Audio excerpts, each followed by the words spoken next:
व्यास है वो कितना है? 50 सेंटीमीटर है। ये दांतेदार पहिया ऐसे वाला है, देखे होगे ना? पता नहीं, 50 सेंटीमीटर का है ये दांतेदार पहिए का व्यास। और एक और छोटा व्यास का पहिया इसी में जुड़ा हुआ है जो 30 सेंटीमीटर है। ठीक है, इसी में एक ऐसे जो फंसा नहीं रहता ऐसे करके, हैं?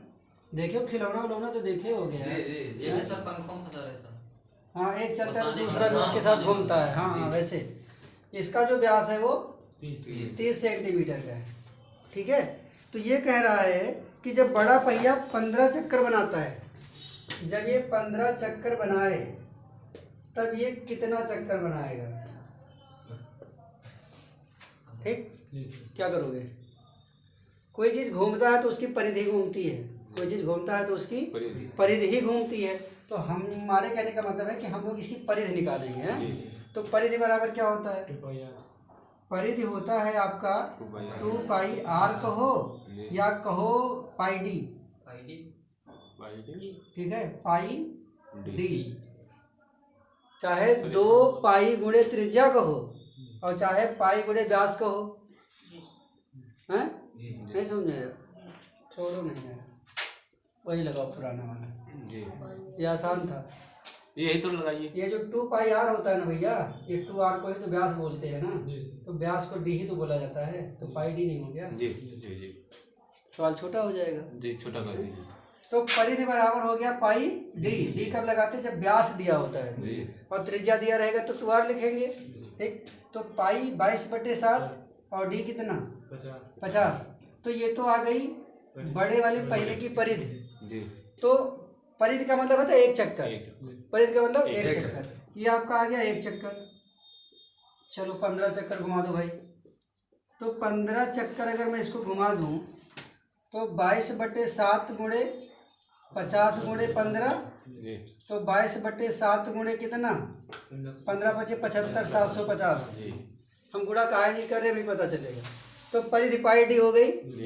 एक चक्कर परिधि जो होता है वो एक चक्कर होता है, परिधि बने एक चक्कर। तो एक चक्कर का आपका इतना आ गया, तो 15 चक्कर का भैया 22/7 गुणे 750 हो गया। छोटे वाले का भी यही काम करो, ये भी तो घूम रहा है, इसका भी परिधि घूमेगा। परिधि कितनी? पाई डी।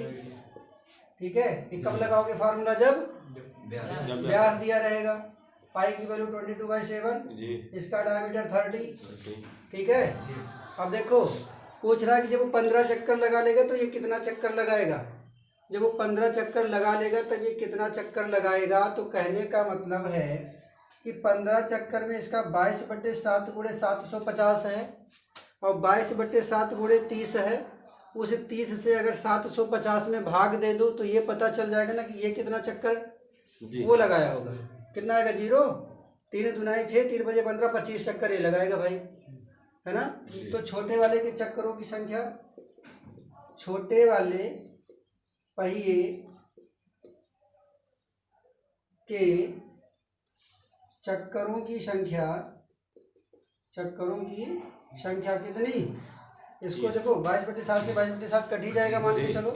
750 को केवल आपको भाग देना है 30 से, 0 से 0 काट दो, 3 दूनाई 6। यार ये तो पूरा कट नहीं गया भाई।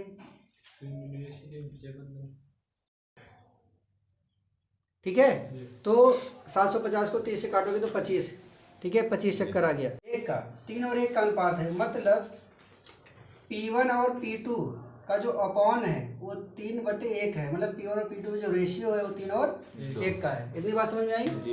फिर आगे लिखा हुआ है बड़े पहिए की परिधि। बड़े वाले पहिए की जो परिधि है, मतलब P2 जो है वो पता है कितना? 39.36 सेंटीमीटर ये बड़े वाले पहिए की परिधि है। तो पूछ रहा है कि छोटे वाले पहिए की परिधि क्या आएगी? यही तो क्वेश्चन यही है ना?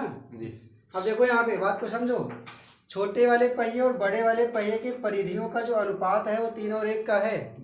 तो परिधि का फार्मूला क्या होता है? कल बताया था मैंने, वृत्त की परिधि। अरे 2 ही तो फार्मूला होता है, तो परिधि तथा क्षेत्रफल। तो इसका हो जाएगा आपका 2 पाई आर और नीचे का P2 की वैल्यू है जी P2 की वैल्यू है तो यहाँ पे आपको 2 पाई लगाने की जरूरत नहीं है, जी क्योंकि P1 ही लगाना पड़ेगा आपको। जी। या तो एक काम करो, कुछ मत लगाओ यार, क्या करने लगाओगे हैं, क्या करने लगाओगे भाई, ये P1 ऐसे लिखा रहने दो, क्योंकि ये तो हमारा हो गया क्या, छोटे वाले वृत्त की टोटल परिधि तो है, जी। और बड़े वाले की परिधि कितनी है 39.36 is equal to 3/1। Cross multiply करो तो P1 की वैल्यू 3 छंग 18, 3 त्रिका 9 1 10, 3 9 27, 1 28 और 3 त्रिका 9 2 11, 2 के बाद डेसिमल लगा दो। ठीक भैया, तो ये तो छोटे वाले वृत्त की वट बड़े वाले मैंने वैल्यू कौन सी पुट करी, छोटे वाले की ठीक है। हाँ तो यहाँ पे देखो 2 पहिया है मेरे पास, 2 व्हील्स, ठीक है, और ये आपका है P2 और ये P1। P2 P1 का मतलब होता है कि ये इसका सरकमफ्रेंस, ये इसका सरकमफ्रेंस है, परिधि। बड़े वाले का जो सरकमफ्रेंस है उसको मैंने P2 माना हुआ है, और छोटे वाले का जो सरकमफ्रेंस है उसको मैंने P1 माना हुआ है, जो परिधि होती है। ठीक, और दोनों में कितने का रेशियो था, 3 और 1 का, बड़ा वाला 3, छोटा वाला 1, ये था। और यहाँ पे ये भी गिवन था कि जो बड़े वाले की परिधि है, जो बड़े वाले का सरकमफ्रेंस है वो इतना गिवन था, तो छोटे वाले का सरकमफ्रेंस फाइंड करना है। तो P2 की वैल्यू कितनी है 39.36 upon P1 is equal to 3/1। Cross multiply कर दो तो ये हो गया 3P1 is equal to 39.36, then P1 is equal to 39.36 और अपॉन 3 डिवाइड कर दो। ठीक है, तो ये आ गया छोटे वाले सर्कल का सरकमफ्रेंस यानी कि परिधि। ठीक है, तो ये तो आ गया छोटे वाले सर्कल का, छोटे वाले वृत्त का सरकमफ्रेंस यानी कि परिधि आ गई। ठीक है, रेडियस निकालना है तो परिधि का फार्मूला यानी कि सरकमफ्रेंस का फार्मूला 2πr ही तो होता है, तो 2πr इज इक्वल टू 13.12। बताओ, ये परिधि यानी कि सरकमफ्रेंस है, तो सरकमफ्रेंस 2πr होता है, और किसके इक्वल है ये 13.12 के। 2 into 22/7 into r is equal to 13.12। ठीक है, अब क्या करोगे, रेडियस निकालना, radius is equal to 13.12 into 7, जो नीचे होता है मल्टीप्लाई, जो ऊपर होता है डिवाइड। बताओ बात समझ में आ रही है। ठीक है, अब इसको कट कर दो भैया, 11 से कट जाएगा ना, कटेगा कि नहीं कटेगा, 2 से तो कट ही जाएगा, 2 छंग 12, 2 पंचे 10, 2 छंग 12 कट गया। और अब 2 से ना काटो अगर, हाँ 2 ही से कटेगा, चलो 2 से ही काट दो, तो कितना आ गया 2 तिहाई 6 और 2 दुनाई 4, 2 अट्ठे 16 और 7/11। इसको जरा सॉल्व करके बताओ कितना आने वाला है। 7 अट्ठे 56, 5 और 7 दुनी 14, 5 19, 1 और 7 त्रिक 21, 22। ठीक है, एंड डिवाइडेड बाई 11, और पॉइंट यहाँ लगने वाला है, ये रेडियस है, जरा डिवाइड करो, 11 दूना 22 पॉइंट 11/88 और 16 में से 8 गया 8, जैसे थे 77। रेडियस नियर अबाउट इतना आएगा। ठीक है,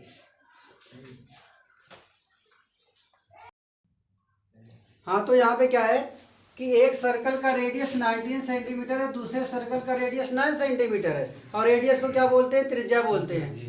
ठीक, इतनी बात सबको समझ में आने लगी है। तो ये 19 सेंटीमीटर का है, 9 सेंटीमीटर का है। आगे बोला क्या है, find the radius of the circle which has circumference equal to the sum of the circumference of the 2 circles. बोला है कि उस वृत्त का, ठीक है, जो इन दोनों को मिला के जो बड़ा वाला सर्कल बनने वाला है, इन दोनों को मिला के जो बड़ा वाला सर्कल बनने वाला है, ठीक है, इसका रेडियस बताओ, इसका रेडियस बताओ। इन दोनों को मिला के, जैसे मान लो ये रस्सी हो, मान लो कोई रस्सी, ठीक है, तो रस्सी को आपने क्या किया, बेंड कर दिया, बेंड करके एक सर्कल आपने ये बनाया। एक दूसरी रस्सी थी, उसको भी आपने बेंड करके एक दूसरा सर्कल बना दिया। फिर क्या करो कि दोनों रस्सियों को एक में जोड़ लो, एक में जोड़ने के बाद फिर उसका सरकमफ्रेंस बनाओ। ठीक, तो उस वाले सर्कल का रेडियस क्या आएगा, बोला क्या है कि दोनों इसका जो सरकमफ्रेंस है वो इसके सरकमफ्रेंस और इसके सरकमफ्रेंस के प्लस के क्या है, बराबर है। मतलब इसका सरकमफ्रेंस और उसका सरकमफ्रेंस, दोनों का सरकमफ्रेंस मिला दो और मिलाने के बाद जो बड़ा वाला बनेगा सर्कल उसके सरकमफ्रेंस के क्या है, बराबर है। तो उस बड़े वाले का रेडियस बताओ। ये जैसे मैंने बनाया है सेम वैसे सवाल लग गया, समझे कि नहीं। मतलब इसका सरकमफ्रेंस, बात को समझो, इसका सरकमफ्रेंस इसको हमने मान लिया 2πr1, बताओ ठीक। सरकमफ्रेंस का फार्मूला यानी कि परिधि, परिधि को 2πr ही तो बोलते हैं। तो इस वाले का 2πr1, इस वाले का 2πr2 और बड़े वाले का भी तो 2πr मान लिया मैंने। बताओ कोई दिक्कत? इन दोनों को मिला के ही तो ये बन रहा है भैया, दो को मिला के बड़ा वाला बना। तो सबसे बड़ी चीज इसमें देखो 2π सब जगह है, 2π खत्म, 2π को ऐसे काट सकते हो, 2π खत्म, बचा क्या मेरे पास r1 19, r2 9 बराबर r 9 9 18 28। तो बड़े वाले का जो रेडियस आएगा वो 28 सेंटीमीटर आया। आसान है भैया, 19 9 28 होता है, हैं?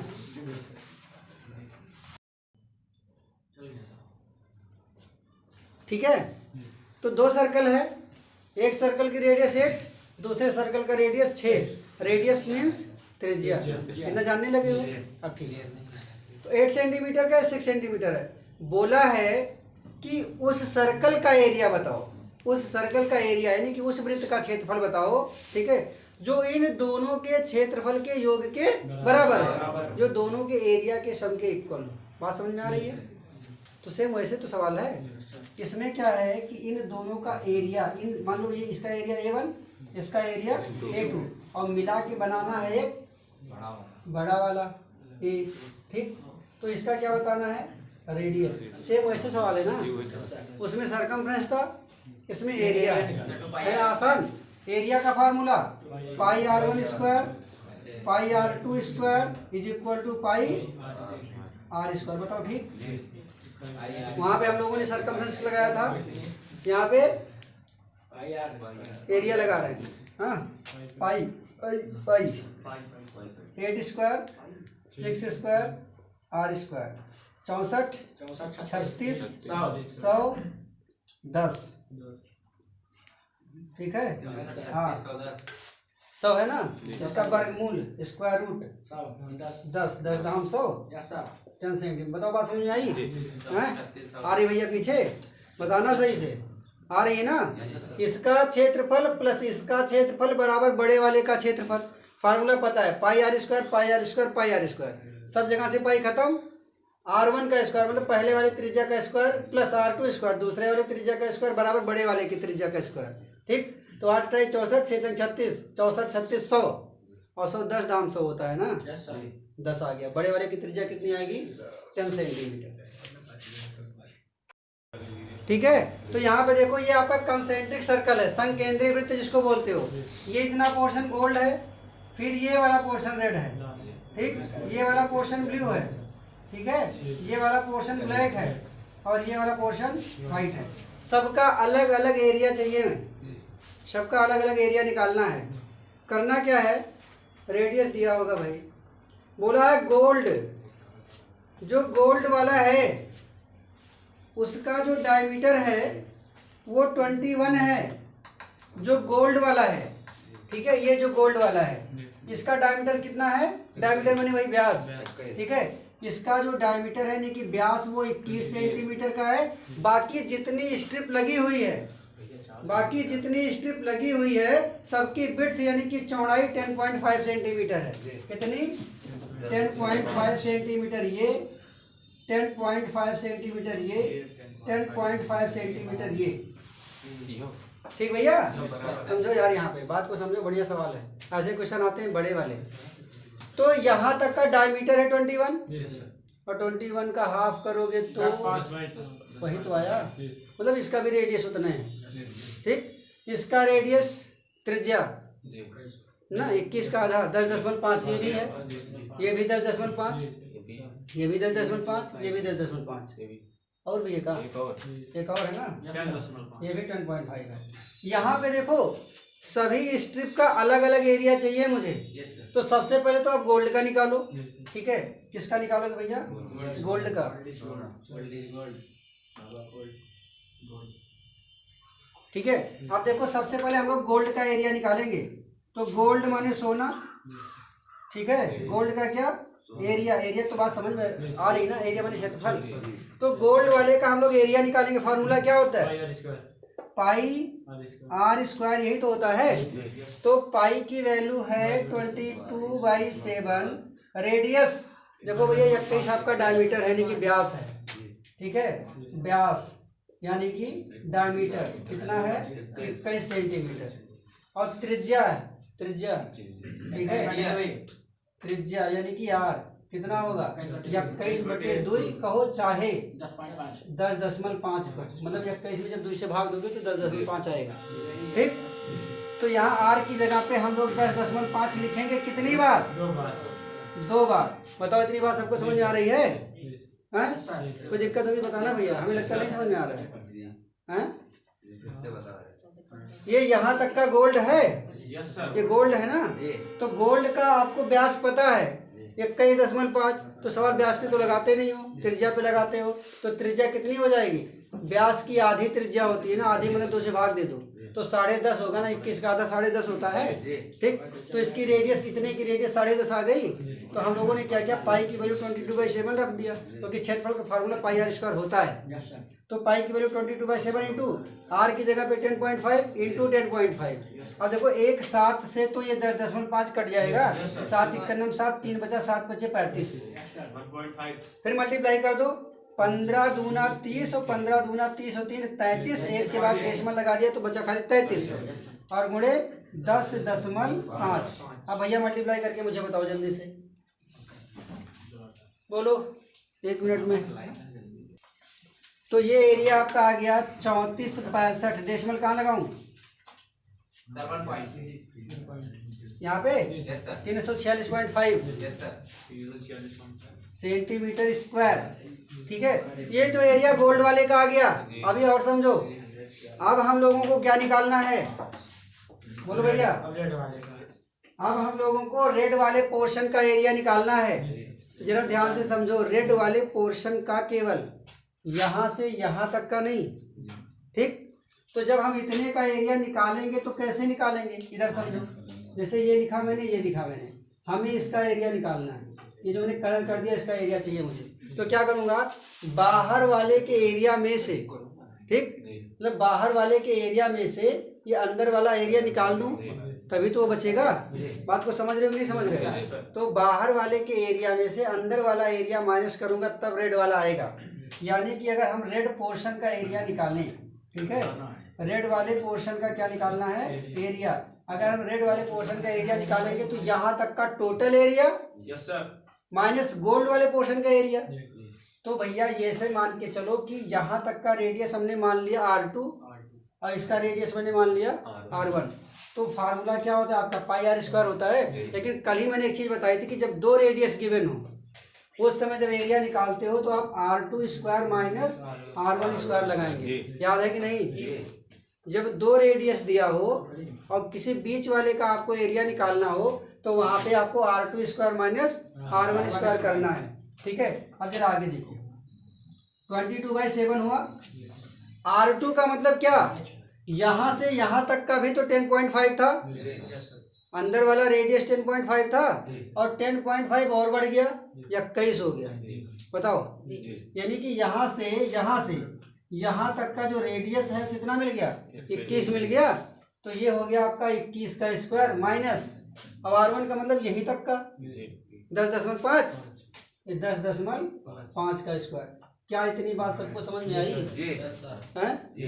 इतना सबको समझ में आ रहा है ना? चलो बताओ कितना आएगा? ये 22/7 है। देखो 21 का पहाड़ा आपको नहीं आता, हमने मान लिया नहीं आता है। 21 का स्क्वायर भी नहीं आता है, मान लो थोड़ी देर को नहीं आता है। नहीं आता है, क्या करने गुणा भाग करोगे। ए स्क्वायर माइनस बी स्क्वायर का फॉर्मूला सीधा अप्लाई करो, बहुत जल्दी आएगा।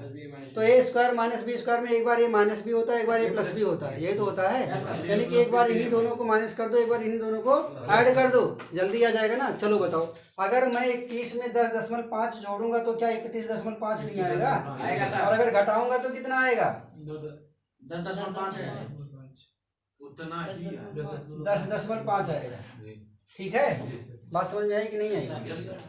आ गई ना। वैसे करते हैं, कैश करो, फिर उतना, फिर वो डेसिमल वाला है, फिर बड़ा लंबा सा होगा, फिर माइनस करोगे। इस वाले में तो डेसिमल है ही नहीं, फिर उसके लिए भी डेसिमल सोचोगे। हैं?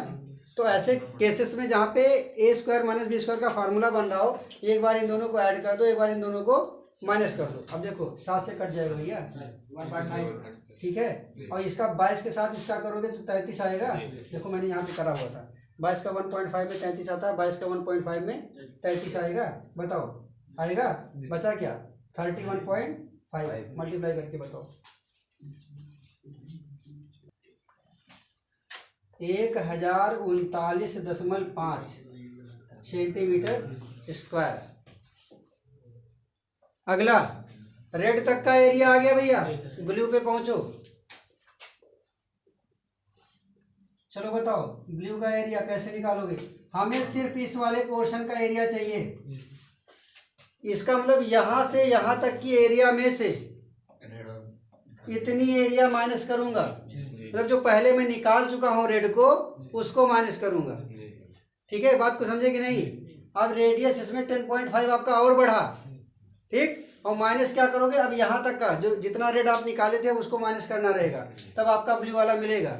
ठीक है, तो फार्मूला फिर यहाँ पे वही पाई r2 square minus r1 square, क्योंकि यहाँ पे इतने पोर्शन का निकालना है, इतने पोर्शन का, तो मतलब यहाँ से इतने में से, पूरे में से इतना माइनस करेंगे तभी तो आएगा। अब जरा देखो, पाई की वैल्यू 22/7, r2 बताओ भैया, यहाँ तक आपका 21 हुआ था, 10.5 10.5 21 और 21 में 10.5 और, ठीक है, तो ये आ गया 31.5 का स्क्वायर, ये हो गया माइनस r1। r1 का मतलब कहाँ तक? यहाँ तक। अब यहाँ तक जितना हम निकालते जाएंगे उतना बढ़ते जाएंगे ना। अब एरिया हमको देखो इतना माइनस यहाँ तक का करना, तो 10.5 21 का स्क्वायर, ये आपको माइनस करना है। बताओ बात समझ रहे हो कि नहीं समझ रहे? ठीक, चलो बताओ क्या होगा। ये 22/7 है, यहाँ पे फिर वही रूल लगा दो भाई, ए स्क्वायर माइनस बी स्क्वायर का, दोनों को जोड़ दो, कितना आया? 52.5 आएगा, माइनस भी कर दो 10.5 आएगा। बताओ बात समझ रहे हो कि नहीं समझ रहे हो? 7 से काट दो, 1.5 आएगा ना भैया, 33 तो ये भी देगा ना, इंटू 52.5। आंसर देख के बता दो मुझे भाई। 1732.5 सेंटीमीटर स्क्वायर। ठीक है, इतनी बात समझ में आ गई? तो नेक्स्ट वाला तो समझ में और भी आ गया होगा। चलो देखो, यहाँ पे ब्लैक वाले का एरिया निकालना है। एरिया किसका? ब्लैक वाले का। फार्मूला क्या लगाओगे भैया? पहले लिख दो r2 square minus r1 square. अब ढूंढो, ब्लैक वाला यहाँ पहुँच गया, ब्लैक वाला यहाँ पहुँच गया, 10.5 तो 21 और 21 42 हो गया कि नहीं हो गया? 10.5 10.5 21 10.5 10.5 21 21 42, यानी कि पाई की वैल्यू 22/7 और ये r2 कितना? 42 का स्क्वायर माइनस r1 भैया। r1 का मतलब यहाँ तक ना, देखो जितना निकालना होता है उसके एक स्टेप पहले तक का आपका r1 बनता है। 31.5 ना, देखो 10.5 21 और 21 में 10 और जोड़ दो, 31.5 का ये हो गया स्क्वायर। 22/7 एक बार जोड़ोगे तो देखो 3 और 7 73.5 और घटाने पे 10.5 ही आएगा। कितना बढ़िया है ना, हर बार 10.5 आ रहा है। काट दो भैया, 1.5 और 15 के साथ 33 और 33 के साथ 73.5 मल्टीप्लाई करके बताओ, आंसर आएगा। 2425.5 सेंटीमीटर स्क्वायर। बात समझ में आ रही है ना सबको? हाँ, आ रहा है सर? चलो सर अगला वाला याद हो गया। चलो व्हाइट वाला देखो, एरिया किसका? व्हाइट वाले का formula R2 square minus R1 square 22/7। बताओ भैया 10.5 10.5 21 10.5 10.5 21 42 42 और 10 हाँ 82.5 स्क्वायर माइनस यहाँ तक कर लेना। बस भैया बस। चलो बताओ एक बार ऐड करोगे? ऐड करोगे कितना? 94.5 और 10.5 यही तो। इससे काटोगे 1.5 22 में मल्टीप्लाई कराओगे 33 94.5। बता दो भैया आंसर कितना? 3118.5। ठीक है हाँ, तो तुम लोग गलती मत करना दोबारा गुणा करने में, ठीक है हाँ, सही सही बोला करो। तो इस कार के जितने भी पहिए यानी कि जो व्हील्स हैं वो उसका डायमीटर 80 सेंटीमीटर है। अगर हम लोग इसको मीटर में कन्वर्ट करेंगे तो D = 0.8 मीटर आएगा, क्योंकि 100 से डिवाइड कर दिया जाता है तो सेंटीमीटर मीटर में हो जाता है। और अगर हम इसके रेडियस की बात करेंगे तो 0.4 मीटर आ गया। इतनी बात सबको समझ में आई कि पहिए जितने भी पहिए हैं इस कार के व्हील्स उन सबका रेडियस 0.4 मीटर का है। ये जो कार है वो किस स्पीड से चल रही है? 66 किलोमीटर पर आवर। कहने का मतलब है कि 1 घंटे में ये 66 किलोमीटर जाती है। हम सवाल किस में लगाएंगे? मीटर में लगाएंगे ना। तो यहाँ पे 60 मिनट में, 1 घंटे में 60 मिनट, तो ये 60 मिनट में जाएगा 66,000 मीटर, क्योंकि 1 किलोमीटर = 1000 मीटर। तो हमने क्या किया, 1 किलोमीटर के प्लेस पे 1000 माने 3 जीरो बढ़ा दिया। बताओ सबको बात समझ में आई? किलोमीटर से मीटर में कन्वर्ट कर दिया गया। 1 जीरो से 1 जीरो काट दिया मैंने और 6 से मैंने काट दिया इन सबको, तो 1100। मतलब ये 1 मिनट में कितना आ गया? 1100 मीटर आ गया। चाहे इसको नीचे ले जाके काटते चाहे बगल से काट दिया, कोई दिक्कत नहीं। तो 1 मिनट में अगर ये 1100 मीटर चलता है तो बताओ जरा 10 मिनट में, 10 मिनट में कितना दूर जाएगा? 10 गुणे 1100 मीटर। कहने का मतलब है 11,000 मीटर चलेगा ये। अभी तो हम लोगों ने ये निकाला कि 10 मिनट में ये जो पहिया है वो 11,000 मीटर जाएगा। ठीक, पूछ क्या रहा था कि नंबर ऑफ रिवॉल्यूशन पूछ रहा है। क्या पूछ रहा है? Number of revolution. रिवॉल्यूशन का मतलब होता है पहिया कितना चक्कर लगाएगा 10 मिनट में। ठीक, पहिया कितना चक्कर लगाएगा 10 मिनट में। तो जितनी दूरी चला होगा उतने दूर तक तो घूमा होगा। कहने का मतलब क्या कि अगर पहिए ने n चक्कर लगाया हो, पहिए ने n चक्कर लगाया हो तो पहिया किस चीज पे घूमता है? अरे भैया पहिया तो धुरी पे घूमेगा यार। तो बात यहाँ उसकी नहीं हो रही थी, मैं तो ऐसे पूछ लिया। तो पहिया का जो सरकमफ्रेंस होता है, जो परिधि होती है, एक चक्कर का मतलब होता है एक पॉइंट से दूसरी पॉइंट पे पहुंच जाना। वही तो आपका सरकमफ्रेंस यानी कि परिधि होता है। बताओ, वही तो परिधि होता है। तो एक चक्कर का मतलब पहिए का एक सरकमफ्रेंस, एक चक्कर का मतलब या एक रिवॉल्यूशन का मतलब होता है पहिए का एक बार घूमना, यानी कि उसका सरकमफ्रेंस। बताओ ठीक। तो n इंटू क्या? पहिए का सरकमफ्रेंस। हमने माना कि जो पहिया है, जो पहिए का सरकमफ्रेंस है, जो पहिए का सरकमफ्रेंस यानी कि जो परिधि है, ठीक भैया, यानी कि जो पहिया है, ठीक है, परिधि जो है उसी वही तो घूमेगी, परिधि घूमेगी। n चक्कर लगाती है तो 11,000 मीटर चली जाती है। बताओ बात समझ में आ रही है? हमने माना कि जो पहिया था, पहिया का मतलब जो परिधि है, तो उसकी परिधि जो है n बार घूमेगी तो 11,000 मीटर चली जाएगी। तो n इंटू परिधि का फार्मूला भैया 2πr होता है, बराबर 11,000। तो देखो ये तो n की वैल्यू हमको निकालनी है। तो n into 2 into 22/7 7 into radius हम लोगों ने निकाली है 0.4, 0.4 इज इक्वल टू 11,000। क्या बात यहाँ तक सबको समझ में आई? Yes sir. हाँ भैया यस सर। आई है। तो जरा देखो यहाँ से जो नीचे होता है ऊपर मल्टीप्लाई हो जाता है, तो यन बराबर हो गया 11,000 गुणे 7 नीचे 2 गुणे 22 गुणे 0.4। क्या इतना सबको समझ में आया?